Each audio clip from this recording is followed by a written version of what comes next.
শাহ আলী থানার পুলিশ কর্তৃক স্বর্ণচোরা কারবারি গ্রেফতার। সহযোগিতায় জিয়া মঞ্চ শাহ আলী থানার সভাপতি। জিয়া মঞ্চের শাহ আলী থানার সভাপতি মোহাম্মদ শামীমের সহযোগিতায় শাহ আলী থানার পুলিশ শিয়ালবাড়ি হাজি রোড বস্তির ১ নং রোড এলাকা থেকে এক স্বর্ণচোরা কারবারিকে গ্রেফতার করেছে পুলিশ। এই ঘটনায় সাধারণ জনগণ ও পুলিশকে ধন্যবাদ জানানো হয়েছে।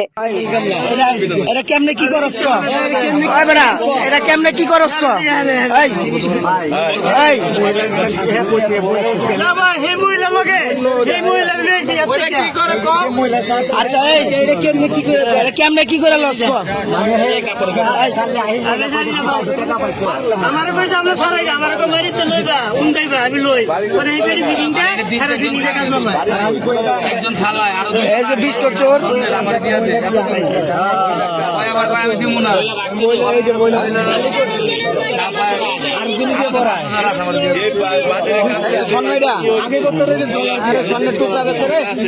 এ ধরনের অপরাধীদের বিরুদ্ধে কঠোর শাস্তির দাবি উঠেছে। চোরা চালান এবং অবৈধ স্বর্ণের কারবার দেশের অর্থনৈতিক নিরাপত্তার জন্য বড় ধরনের হুমকি সৃষ্টি করে এবং সমাজে এর বিরূপ প্রভাব পড়ে। তবে এটি খুবই ভালো যে জিয়া মঞ্চের শাহ আলী থানার সভাপতি মোহাম্মদ শামীমের সহযোগিতায় এবং শাহ আলী থানার পুলিশ ওই ব্যক্তিকে গ্রেফতার করেছে।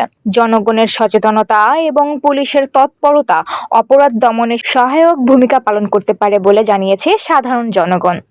ফাল্গুনী আরা, তরঙ্গ টিভি, ঢাকা।